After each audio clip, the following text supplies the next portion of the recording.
Buenas noches, mis hermanos, Dios les bendiga. Espero que estemos todos animados.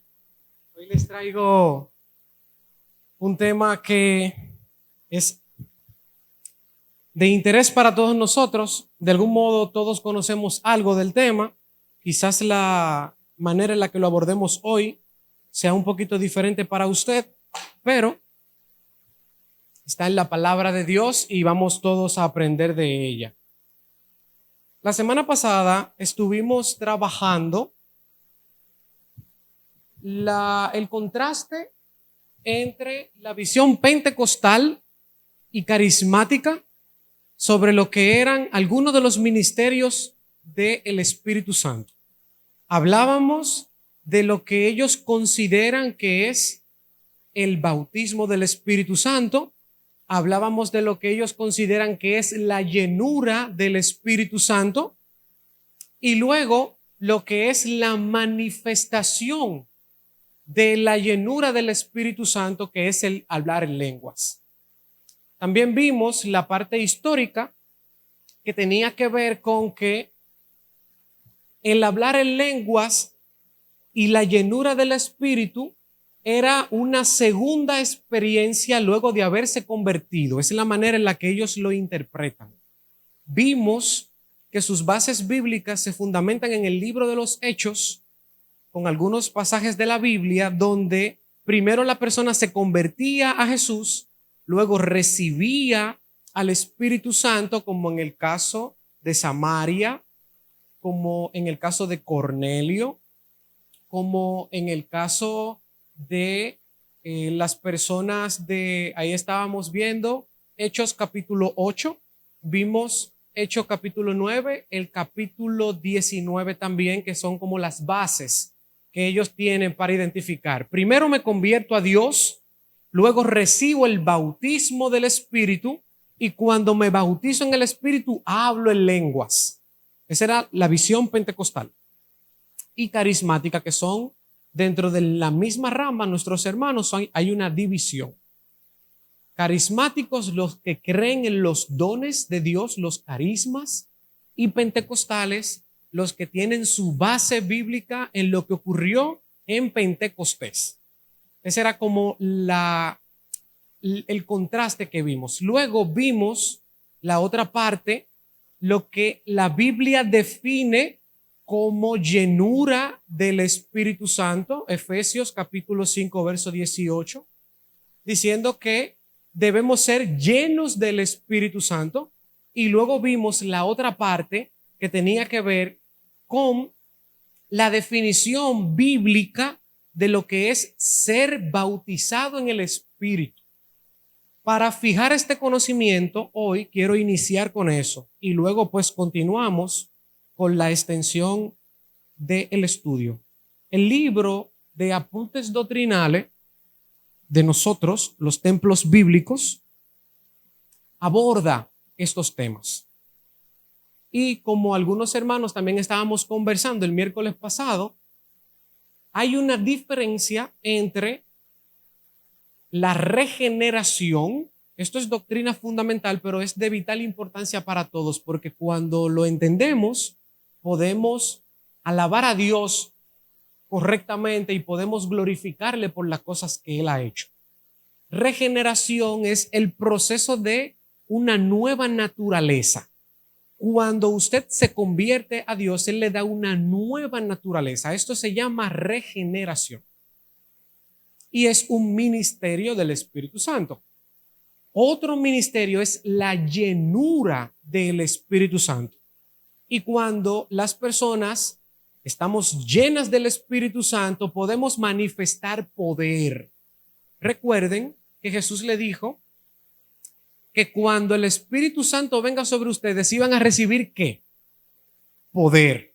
Y este poder no es la capacidad de hacer grandes obras. Si vemos la Biblia, el poder inicialmente tenía que ver con la valentía para la predicación del Evangelio. Eso lo vamos a ver más en detalle. Otro poder tenía que ver con, como el Espíritu Santo, uno de sus ministerios es darnos a nosotros en la iglesia un don espiritual cuando estamos llenos del Espíritu Santo, podemos manifestar nuestro don espiritual. Y si estamos llenos del Espíritu Santo, quiere decir que Él nos controla. Así como el alcohol controla al que está ebrio, el Espíritu Santo controla al cristiano que permite que Él le dirija. Por eso Jesús decía: yo no hago lo que quiero, sino lo que el Padre me dice. Y era porque estaba lleno del Espíritu Santo. Y el Espíritu Santo, como vemos en el libro de los Hechos, a los apóstoles le decía: levántate, ve donde Cornelio. En el caso de Pedro, él puede escuchar la voz del Espíritu Santo porque él está lleno del Espíritu. Le dice a Pablo, incluso a Ananías cuando está orando: hay uno que se acabó de convertir y está ciego, ve que él ora. ¿Saben de quién estamos hablando? De Saulo. Y él le dice al Espíritu Santo: Señor, pero él nos está buscando para matarnos. Y él le dice: ve, que él me es útil. Y así también vemos el lienzo de Pedro, cuando está lleno del Espíritu Santo y esta conversación ocurre. ¿Cuál es? Bueno, no llamarás inmundo a lo que yo ya he santificado. ¿Cuál es la idea que quiero transmitir? Cuando estamos llenos del Espíritu Santo, y también traigo a Pablo cuando le dijo: no pase por aquí, por Macedonia, que se lo había prohibido, y luego en visión le dice: mira, ahora sí ve, y le presentó al personaje de Macedonia para que pudiera pasar por allá. La idea es que cuando estamos llenos del Espíritu Santo, somos sensibles a lo que Dios quiere que hagamos. Eso aplica para nuestra vida individual y aplica para nuestra vida como congregación. Cuando estamos llenos del Espíritu Santo, entonces somos sensibles a la dirección del Espíritu Santo, y en donde Él está trabajando nos lleva. Por eso decíamos que hay una distinción entre la conversión, que tiene que ver con la regeneración, eso es una cosa; la llenura del Espíritu Santo, eso es otra cosa; y por último hablábamos del bautismo del Espíritu, que no es más que a usted y a mí agregarnos al cuerpo de Cristo. Esto fue todo lo que vimos la semana pasada.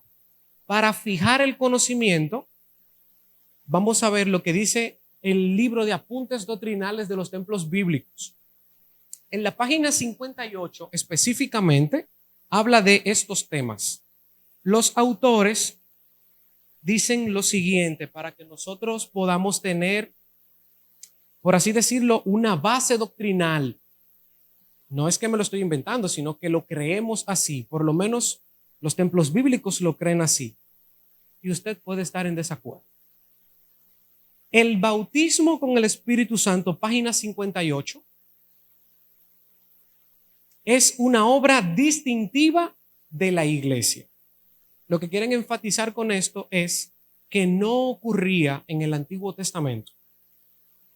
Las bases bíblicas para esto son Hechos capítulo 1, Hechos capítulo 11, desde el versículo 15 al 16.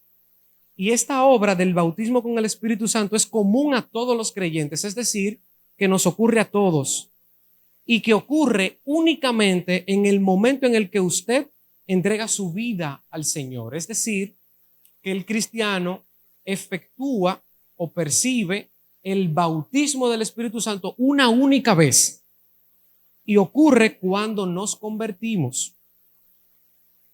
Con este bautismo, el creyente es unido una vez y para siempre al cuerpo de Cristo. Y como dice aquí el texto, realiza juntamente con él una crucifixión. Primera de Corintios 12:13 es el versículo que dice que el bautismo es unirnos a Cristo. Gálatas 2:20, con Cristo estoy juntamente crucificado. Y Romanos capítulo 6, cuando habla sobre el bautismo y el efecto espiritual del bautismo. Morimos a la carne, resucitamos con el Señor, Él controla ya nuestras vidas y tenemos una nueva naturaleza. Entonces dice, ningún texto manda al creyente a que procure ser bautizado, porque esto es un ministerio del Espíritu Santo. Por lo tanto, el manual de apuntes doctrinales enfatiza esta doctrina, que el bautismo del Espíritu Santo es agregar a cada creyente al cuerpo de Cristo, que hoy lo conocemos como la iglesia. Pero es la iglesia universal del Señor. Y esto nos ocurre a todos. Usted lo crea o no. Usted lo sienta o no. Si usted es creyente, ha sido agregado a la iglesia. Continúa diciendo el apunte doctrinal: a diferencia del bautismo del Espíritu, que es agregarnos al cuerpo de Cristo, la llenura del Espíritu Santo puede repetirse varias veces en la vida del creyente. Es decir, que hoy yo puedo experimentar la llenura del Espíritu, obedecerle y tener frutos, y puede ser que mañana yo no esté lleno del Espíritu. Esto habla de una dinámica entre el cristiano, la vida de santificación, porque como sabemos, el cristiano experimenta pecado, alejamiento de Dios, enfriamiento, y todas estas cosas no nos permiten estar llenos. Por lo tanto, a diferencia de nosotros, que no se nos manda a buscar el bautismo, sí se nos manda a que debemos procurar la llenura del Espíritu. Esto tiene que ver con la plenitud del Espíritu Santo. Esto tiene que ver con la dirección del Espíritu Santo y es un imperativo. El apóstol nos dice: sed llenos. Y es lo que nosotros conocemos como el proceso de la santificación. Mientras más apartado del pecado estoy, mientras más cerca de Dios estoy, voy experimentando el dominio del Espíritu Santo en mi vida, y eso se manifiesta en la llenura. Y por consiguiente, toda la obediencia a Dios puede ser de bendición para su vida, de bendición para los hermanos y de bendición para la iglesia. Por lo tanto, esto es un mandato para todos nosotros. Debemos procurar estar llenos del Espíritu Santo. Las bases bíblicas. Hechos capítulo 2, verso 4. Hechos capítulo 4, verso 8. Y también el verso 31. Se distinguen estos dos ministerios. Uno es el bautismo y el otro es la llenura. Y aquí enfatiza que no es repetitivo como la llenura, al igual que el bautismo. Efesios 5:18, concluyen los autores, dice: estad siempre siendo llenos del Espíritu Santo. Por lo tanto, esto es lo que debemos procurar. Con esto fijamos el conocimiento que vimos la semana pasada. Uno de los ministerios del Espíritu Santo es guiarnos. Otro de los ministerios es llenarnos. Y cuando estamos llenos podemos manifestar lo que Dios quiere expresar a través de nosotros. Y el bautismo es agregarnos a el cuerpo de Cristo, diferente a lo que creen nuestros hermanos, que primero me convierto, luego me bautizo y debo hablar en lenguas. Hoy quiero entonces unir las dos predicaciones, la de esta noche, el estudio, y ese otro. ¿Por qué? Bueno, porque quizás nosotros no estamos experimentando estas manifestaciones que vemos por la red, en otras congregaciones, o porque no estamos llenos del Espíritu Santo, o porque no creemos que eso sea verdad, o porque Dios a usted no se la dio. Y para entonces introducir la parte que nos corresponde en esta noche de la lengua y hacer el contraste entre nuestros hermanos pentecostales y nosotros, debemos iniciar con el versículo de 1 Corintios capítulo 13, verso 1. Y vamos a responder algunas cosas referente a esto. Importante, si están llevando anotaciones, póngalo por ahí. 1 Corintios capítulo 13, verso 1 dice: si yo hablase lenguas humanas y angélicas y no tengo amor, vengo a ser como metal que resuena o címbalo que retiñe. Este texto bíblico es el único texto bíblico que habla sobre que aparentemente existe un lenguaje angelical. Es el único. No necesariamente está afirmando que existe un lenguaje angelical. Ahora bien, nosotros podemos entender que como creación de Dios ellos tendrán un idioma diferente al nuestro en el cual se comunican. Así también podemos entender que tienen nombres propios. La Biblia no nos revela todos los nombres de los ángeles, pero sí nos dicen que hay algunos ángeles que han sido nombrados. Y lo sabemos, ¿verdad? Miguel, Gabriel, ¿cuál otro? ¿Cuál otro? Por lo menos estos dos. Satanás, Lucifer. Y aquí podemos identificar que quizás dentro de todo el texto bíblico ellos deben tener nombre propio y que se diferencian unos de otros. Pero la Biblia no nos quiso revelar todos los nombres de los ángeles. Pero podemos inferir esto, porque al igual que nosotros tenemos nombres propios, ellos también deben tener nombre propio. Y la Biblia nos ayuda en ese sentido. Entonces, la pregunta es, ¿existe algo llamado lenguaje angelical? Porque nuestros hermanos hablan mucho de que las lenguas que estamos experimentando son lenguas angélicas. ¿Cómo pueden nuestros hermanos, o cómo puede usted, o cómo puedo yo identificar que eso es un lenguaje angelical? Vamos a ver lo que sí la Biblia nos dice. Primero, la Biblia, aunque aquí utiliza una figura de hipérbole, si yo pudiera hablar en lenguas humanas, que son los idiomas que nosotros todos conocemos, y dentro de esa misma oración pone, y si existe un idioma angelical y no tengo amor, y aquí hay un contraste. Entonces, ¿qué vamos a hacer? Vamos a responder con la Biblia si existe o no un lenguaje angelical. Hasta ahora hemos enfatizado que posiblemente exista. Yo no lo conozco, pero vamos a dejarlo ahí. Posiblemente exista. Ahora vamos a ver la interacción de los ángeles con la humanidad. ¿Relata la Biblia alguna interacción de ángeles con la humanidad? Claro que sí. Y la pregunta sería, ¿en qué idioma hablaron los ángeles? Para ver si puede existir un idioma angelical. La Biblia registra en el Antiguo Testamento y en el Nuevo interacciones entre los ángeles y la humanidad. Y la realidad es que cada vez que hablan los ángeles con algún humano, hablan en el idioma en que el humano le puede entender. Con esto queremos enfatizar que posiblemente haya un idioma angelical, no lo sé, pero la interacción entre los ángeles y la humanidad siempre fue en el idioma en el que la humanidad pudiera entenderlo. Te doy la participación ahora. 3 idiomas, según ejemplo. 1, en el Antiguo Testamento los ángeles hablaron en hebreo a los antiguos.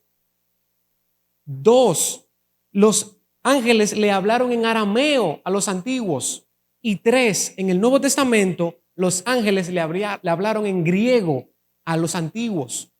Por lo tanto, podemos inferir que la comunicación angelical humana se desarrolla en el idioma en el que el interlocutor pueda entender. Si respondemos esto de si existe o no lenguaje angelical, pudiéramos decir tal vez, pero yo no lo conozco. Neftalí.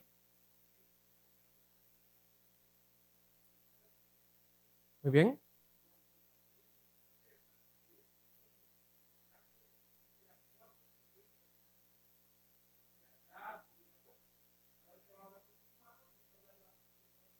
Anuncia al ángel, anuncia al ángel.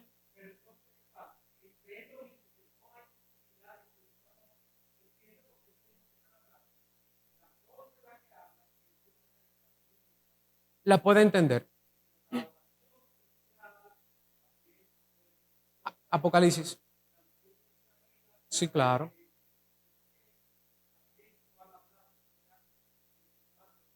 Muy bien.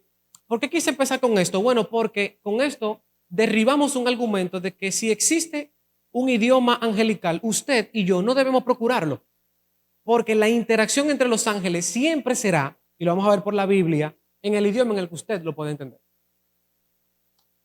Génesis capítulo 22, 11 y 12 la interacción del ángel con Abraham, dice que no le sacrifique a su hijo.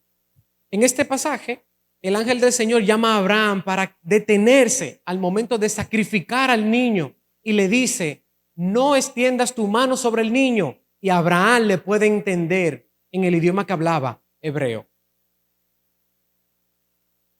Claro, se lo lleva. Entonces, Jueces capítulo 13, verso 13, el ángel del Señor se le aparece a la esposa de Manoa para anunciarle el nacimiento de su hijo Sansón. Y le dice, vas a tener un niño. Y esto es los ángeles hablando con la humanidad en el idioma en el que le pueden entender, hebreo. Zacarías capítulo 1, verso 9, el ángel le habla a Zacarías y le dice el significado de las visiones, como bien dice Neftalí.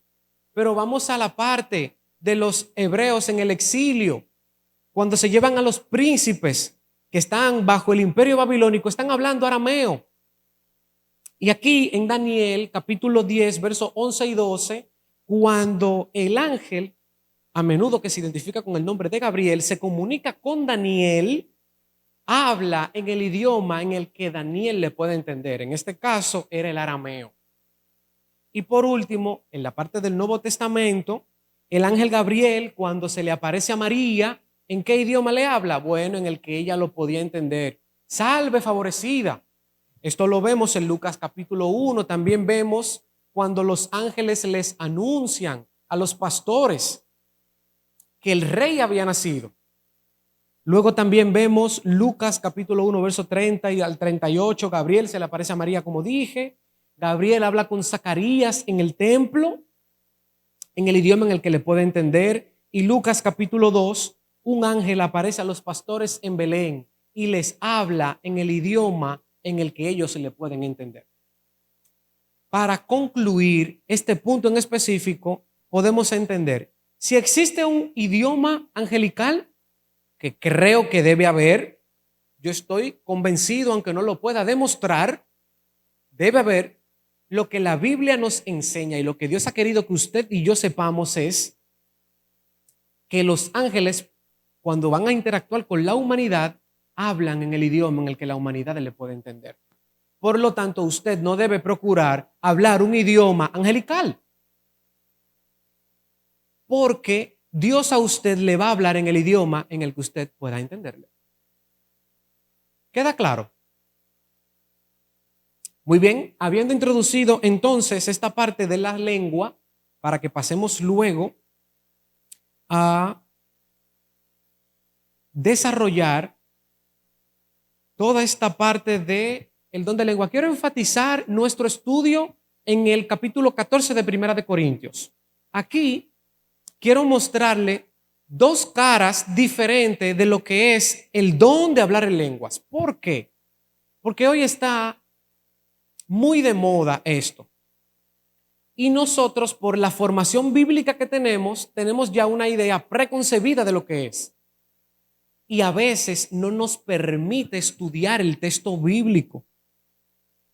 Y podemos nosotros estar en lo cierto o podemos nosotros haber aprendido algo y mantenerlo de forma equivocada. No necesariamente estoy diciendo que lo que usted cree está equivocado. Lo que estoy diciendo es que a veces con la enseñanza que ya hemos recibido, no vamos a la Biblia a ver lo que hay.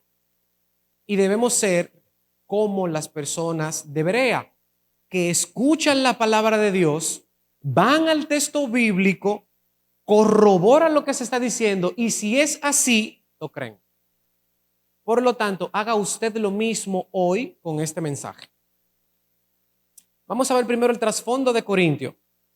Todo el libro de Corintios está el apóstol Pablo corrigiendo cosas de la iglesia. La iglesia se percibe como una iglesia carnal, eran creyentes, tenían al Espíritu Santo, tenían todos los dones y lo estaban incluso ejerciendo, pero necesitaban correcciones espirituales.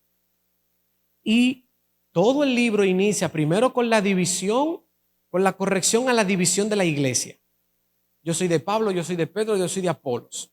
Luego pasa a la corrección de la forma en la que se estaban relacionando íntimamente. En 1 Corintios capítulo 5, cuando un muchacho se toma a la esposa de su padre como esposa, podríamos decirlo así, para tener lo que le llaman incesto. Luego, si seguimos avanzando, vamos a llegar entonces al capítulo 11, cuando el apóstol Pablo tiene que hacer una corrección sobre el culto, luego corregir lo que es la Santa Cena, y luego entonces entramos a lo que es Corintios capítulo 12, 13 y 14. Capítulos. Que la historia dice que estos 3 capítulos es una lectura corrida. Y si la vemos así, 1 Corintios capítulo 12 da el listado de los dones espirituales, dentro de los cuales se encuentra el hablar en lenguas. Cabe destacar que es el único de las 4 listas que menciona el don de la lengua. No necesariamente quiere decir que no tenga autoridad por ser el único, porque a lo largo de toda la Biblia vemos cómo este don se manifiesta. Y aunque está mencionado en el listado una única vez, a lo largo de la Biblia vemos cómo este don es puesto en práctica.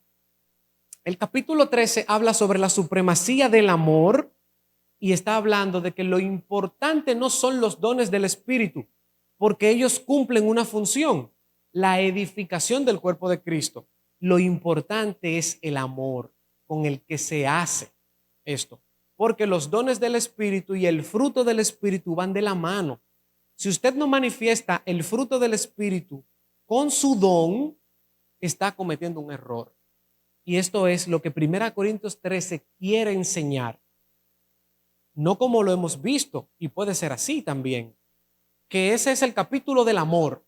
Bueno, en parte, pero cuando habla que tú puedes tener profecía y no tiene amor, cuando habla que puedes hablar en lengua y no tiene amor, cuando habla que tú puedes ser un apóstol y no tiene amor, entonces está hablando que si tu acción en el Señor no va atada al fruto del Espíritu, entonces no va a tener frutos. Eso es lo que quiere decir. Y luego entramos al capítulo 14, el capítulo que nos compete en esta noche. El capítulo 14 tiene la intención de, primero, presentar el don como tal. En segundo lugar, enseñarnos a usarlo. En tercer lugar, nos pone lo que debemos hacer y lo que no. Luego nos habla de las diferentes manifestaciones del don. Y luego de que veamos todo esto, al final vamos a concluir en si está vigente o no. Primero vamos a ver el contenido y luego vamos a ver la vigencia o no, que eso es una de las formas en la que se interpreta. Iniciamos. 1 Corintios capítulo 14. El propósito de Pablo es este. Si vamos al capítulo 14, verso 26, este es el principio fundamental de todo el capítulo. Verso 26. Pero que se haga todo para edificación. ¿Por qué? Porque los dones del Espíritu son para la edificación del cuerpo de Cristo. Si su don espiritual no está edificando la iglesia, no lo está ejerciendo correctamente. Indistintamente cuál sea su don. Enseñanza, exhortación, la profecía, el hablar en lenguas, la interpretación, cualquiera que sea. Si no está atado a la edificación del cuerpo de Cristo, no lo está ejerciendo correctamente. Y luego de esto pasamos a una pregunta que se hace el apóstol en todo el capítulo. Lo que estoy haciendo con mi don, ¿edifica a la congregación o me edifica solamente a mí? Si lo que estoy haciendo con mi don solo me edifica a mí, acabamos de concluir que está equivocado. ¿Lo que estoy haciendo edifica a la congregación o solamente está edificando al que habla? Es decir, en este caso al que lo predica. Vamos a ver las dos caras del don de lenguas. Una la tenemos muy afianzada y la otra puede ser nueva para usted en esta noche. Cuando estudiamos cuidadosamente este capítulo 14, nos vamos a dar cuenta que hay dos caras de la lengua o el don de lengua. Uno, la lengua que va dirigida hacia Dios. Y esta es la cara que quizás nosotros no conocemos. Versículo 2 del capítulo 14. Porque el que habla en lengua no habla a los hombres, sino a quién, mis hermanos, a Dios, pues nadie le entiende, aunque por el Espíritu habla misterios. ¿Qué quiere decir el apóstol aquí? Que usted puede experimentar hablar en lenguas, usted y Dios. Ojo, yo sé que esto puede ser diferente para ustedes, pero es lo que dice el texto bíblico. Luego vamos a concluir si es así, si no es así, si usted lo cree o si no lo cree. Pero eso es lo que dice el texto bíblico, que hay una lengua que es únicamente una interacción vertical, el individuo con Dios. Versículo 2. Porque el que habla en lenguas no habla a los hombres, sino a Dios, pues nadie le entiende, aunque por el Espíritu habla misterios. ¿Cuáles son las características según este versículo? Su lengua o el idioma o la comunicación que usted tiene va dirigida hacia Dios. Los hombres, las demás personas que le escuchan, no la pueden entender. Usted mismo no la puede entender. Dice el verso 4, edifica al que la habla. Es decir, que usted puede estar hablando en lengua, ser edificado solamente usted, pero el que le está escuchando no recibe edificación. Y que esa lengua está siendo hablada entre usted y Dios en el Espíritu. Entonces, por último, el versículo 14 al 17 dice que esta lengua usted la puede experimentar cuando está orando a Dios, versículo 14, porque si yo oro en lenguas, dice el versículo 14 de este capítulo 14, el versículo 17 dice, porque tú a la verdad bien das gracia, es decir, que en el proceso de tú estar hablando lenguas con Dios, puedes darle gracias a Dios y mientras estás en el proceso de la oración, puedes estar hablando en lengua. Recuerden, estamos en esta cara de la moneda, tú y Dios.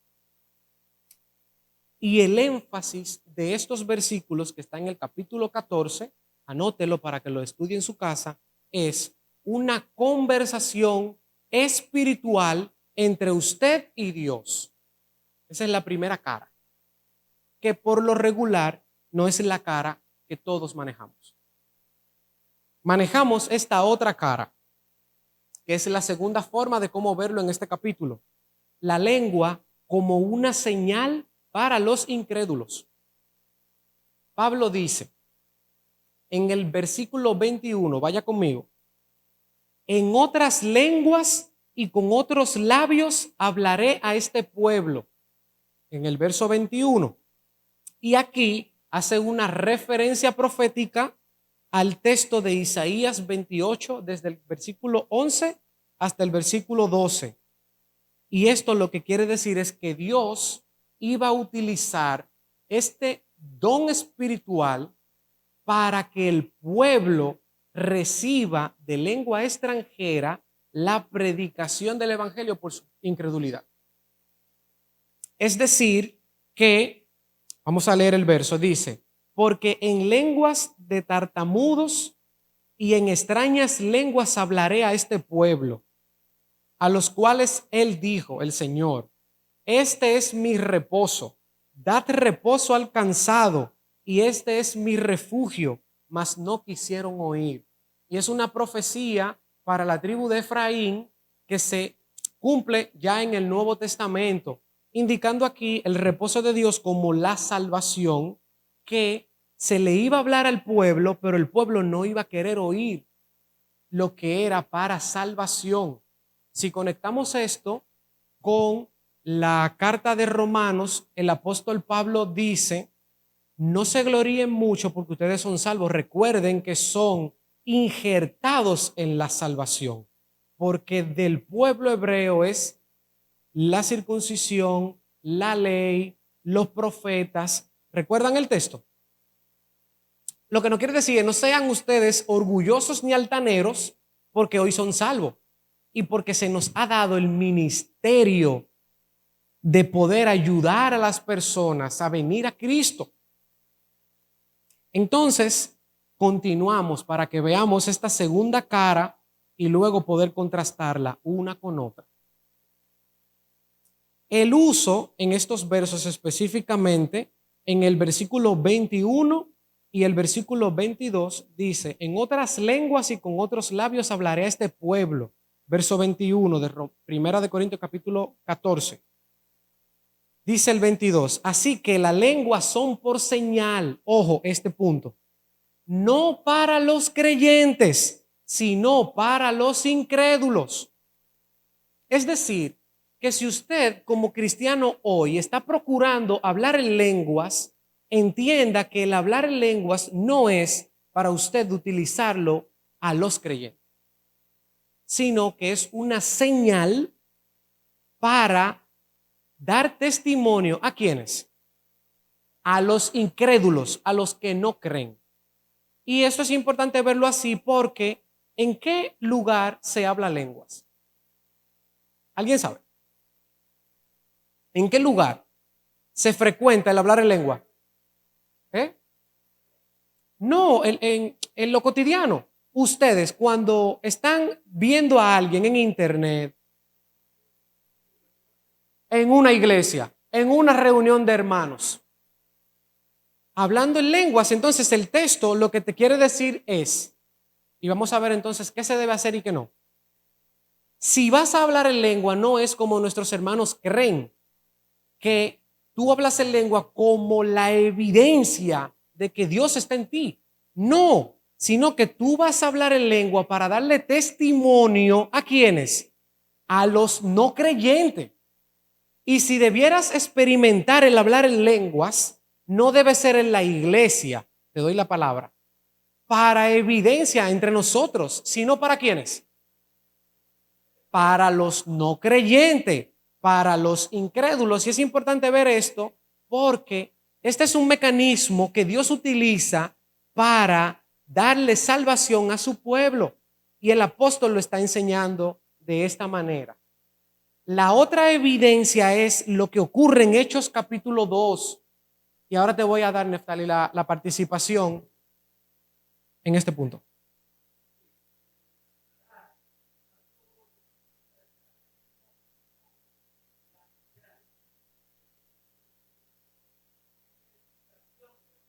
Sí, claro.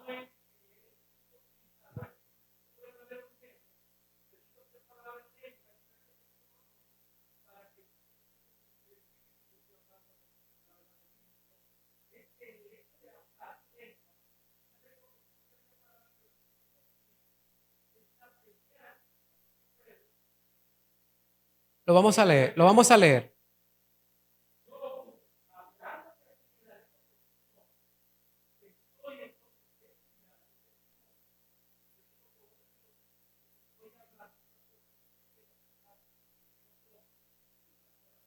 Muy bien, para entonces responder y seguir siguiendo el pensamiento de nuestro hermano Neftali, hasta ahora hemos visto la primera cara de la lengua, una lengua que usted experimenta, usted con Dios y que se puede manifestar en la oración, en la acción de gracia y en su ministerio, en una comunión, lo que llamamos en su vida devocional. Usted puede experimentar esta lengua según 1 Corintios 14, los versos que hemos enfatizado. Y la segunda manera es esta, una lengua que va como señal hacia los no creyentes y que a los corintios el apóstol Pablo debe corregir.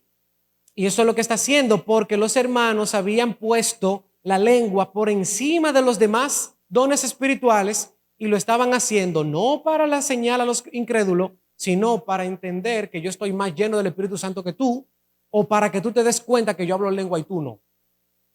Y luego vamos a ver que llegó a un punto tal de desorden que todo el mundo estaba hablando en lengua en el mismo momento. ¿Le suena a algo parecido? ¿Le suena a algo parecido? Esto se escribió en el año 60 de nuestra era. Es decir, que tiene 1400 años que se escribió y ya allá estaba ocurriendo lo que hoy usted puede ver por internet. el desorden en el ejercicio del don espiritual, que el apóstol Pablo lo va a corregir. Vamos a ver qué fue lo que pasó en Hechos capítulo 2, para que podamos entender entonces la otra versión de la lengua. ¿Cuál es? No una lengua que usted no conoce, no una lengua que usted habla con Dios, sino una lengua que es de evidencia a los incrédulos y que es una lengua que se usa para la predicación del evangelio. Te doy la participación. Permíteme leer esto y te doy la participación. Hechos capítulo 2, verso 1. Cuando llegó el día de Pentecostés, estaban todos juntos y de repente vino del cielo un estruendo como de un viento que soplaba, el cual llenó toda la casa y donde estaban sentados. Verso 3. Y se le aparecieron lenguas repartidas. Ojo, más de una. Más de una. Y vamos a ver por qué decimos esto. Asentándose sobre cada uno de ellos. Y fueron todos llenos del Espíritu Santo. Característica fundamental. Y comenzaron a hablar ¿en qué? En otras lenguas, según el Espíritu le daba que hablasen. Y lo que está ocurriendo aquí es que estamos todos aquí, llega el Espíritu Santo y a mí, sobre mí viene el Espíritu Santo y me pone a hablar en un idioma, a Neftalí en otro, a don Manuel en otro, a doña Carmen y así todos y cada uno de nosotros, dentro de todos los idiomas que hay, estamos hablando un idioma que no hemos estudiado, un idioma que nosotros no fuimos a un instituto para aprender, porque era necesario que el evangelio se extienda. Y Dios utilizó esta herramienta para que todas las personas que estaban ahí sean evangelizadas. Por eso dice que es una lengua como evidencia a los incrédulos. Ojo, y por eso nosotros interpretamos hoy, en una de las interpretaciones, que son idiomas. Cuando estamos hablando de lenguas, vamos entonces a ver. Y continuamos.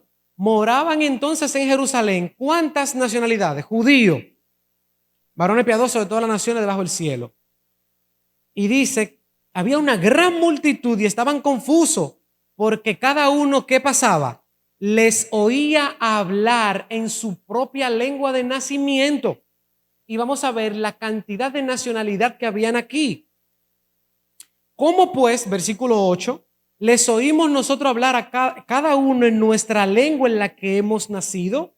Habían partos, medos, elamitas, los que habitan en Mesopotamia, en Judea, en Capadocia, en el Ponto y en Asia, en Frigilia, en Panfilia, en Egipto y en las regiones más allá de Asia, en Cirene, romanos, judíos como prosélitos, han 14 idiomas, cretenses 15, árabes 16.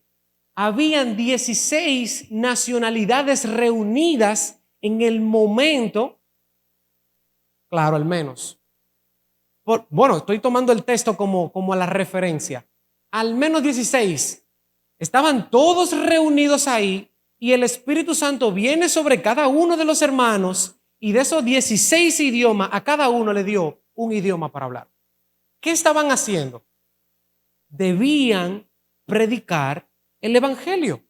Por lo tanto, el hablar en lenguas no es como se nos ha enseñado hasta ahora. Esta es, como le dije, una de las formas. Usted adquiere del Espíritu Santo un idioma que no estudió, que no conoce, que le sirve de testimonio para hablar las verdades de Dios a una persona que usted no conoce en un escenario en el que usted no domina. ¿Me doy a entender? Cristina.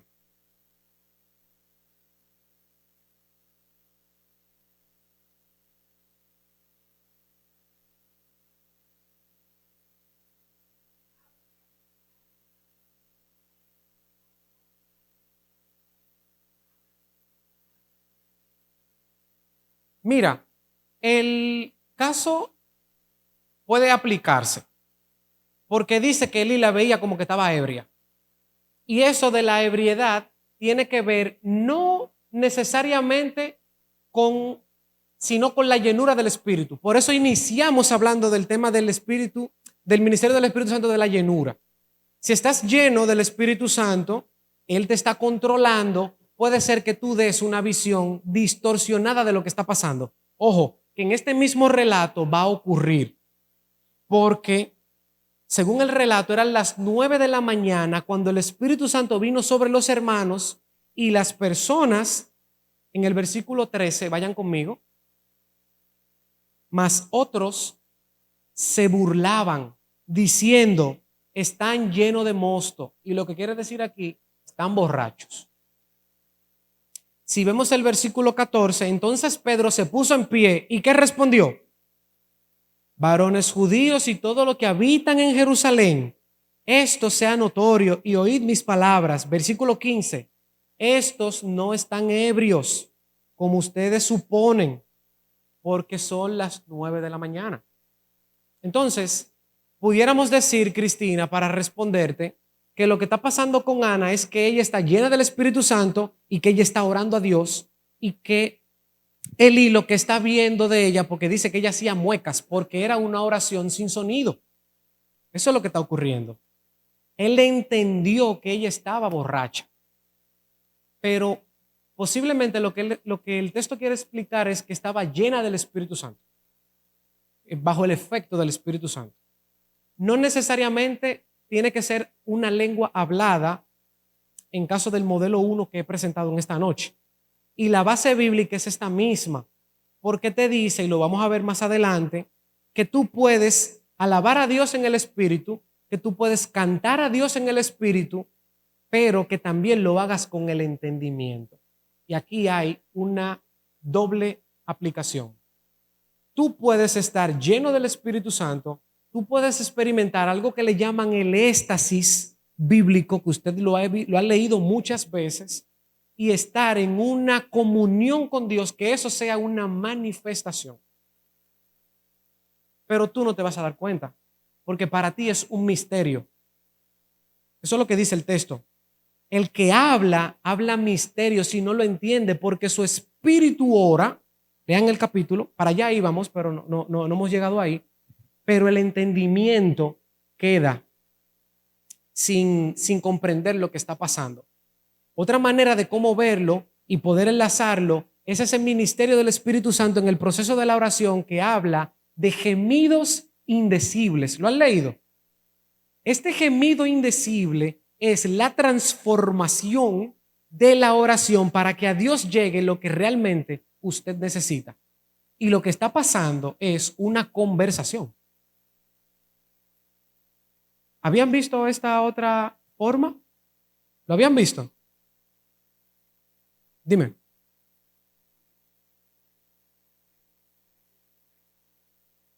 Ajá. No, claro, porque vuelvo y te digo, lo que quiero preguntarle es si esa visión de esta doble aplicación del don de lengua, si la habían visto. Eso es lo que le estoy preguntando. Porque el texto está ahí y está claro. Habría que ver entonces a qué se refiere y cómo se pudiera manifestar. Todavía no he dicho si lo creo. Todavía no he dicho si está vigente. Todavía no he dicho qué creen los templos bíblicos al respecto. Solamente estamos presentando lo que dice el texto. ¿Ok?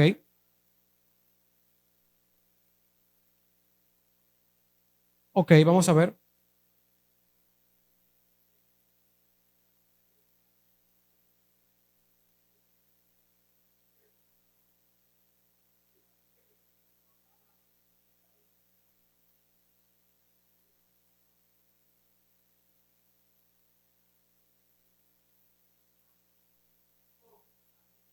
Ok.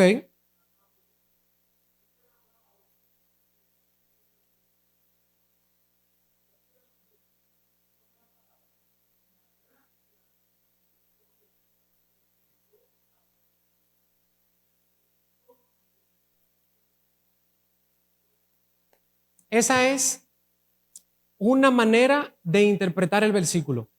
Hechos capítulo 2. De hecho, esa es la manera en la que se nos ha explicado, y con esto termino, en que el milagro está ocurriendo en el oído de cada persona que escucha. Pero eso no es lo que dice el texto. El texto dice que todos fueron llenos y que les oían hablar en su idioma de lengua nacida. No está hablando del discurso de Pedro. todavía Pedro en el texto no ha entrado a hablar. Pudiera ser que en el discurso de Pedro también haya ocurrido lo mismo, pero pudiéramos ver entonces desde el versículo 2 hasta el versículo 13 que hay otra manifestación, y es que todo el que fue lleno y que todo el que estaba hablando, los demás lo estaban escuchando en la lengua de origen. Puede ser ambas cosas. Puede ser el primer grupo, todo habló en lengua, todos hablaron en lengua y los demás le pudieron escuchar. Pudiera ser esto. Yo empecé a hablar francés y el que hablaba francés me entendía a mí. Neida empezó a hablar portugués y el que escuchó en portugués entendía a Neida, y así sucesivamente. Esa puede ser una interpretación según el texto tal cual, desde el versículo 2 hasta el versículo 13. La otra forma puede ser la que Fernando nos explica, que también Pedro haya experimentado el milagro de hablar en lengua y que todos también hayan escuchado a Pedro hablar en arameo y que también haya ocurrido el milagro parecido a lo que había ocurrido arriba en los versos anteriores, porque el texto enfatiza que todos hablaron en lengua y que los demás, el auditorio, le podían entender. Para fijar la primera postura, hay un texto bíblico que se los voy a dejar para que lo vean, que dice el apóstol, y con esto concluyo: yo hablo más en lengua que todos ustedes, pero prefiero hablar en la congregación 5 palabras con sentido que llevarles todo un grupo de palabras que ustedes no entienden. Y esto habla de que el apóstol y los apóstoles experimentaban el hablar en lenguas a las dos maneras. Ellos con Dios y ellos a los demás a modo de testimonio. Acabamos de empezar porque hemos citado algunos versos, pero realmente queda todo el capítulo. A modo de, para que sepan el contenido, tengo los problemas al momento de hablar en lenguas, cuáles son las reglas que el apóstol corrige, qué cosas se deben hacer, qué no se deben hacer.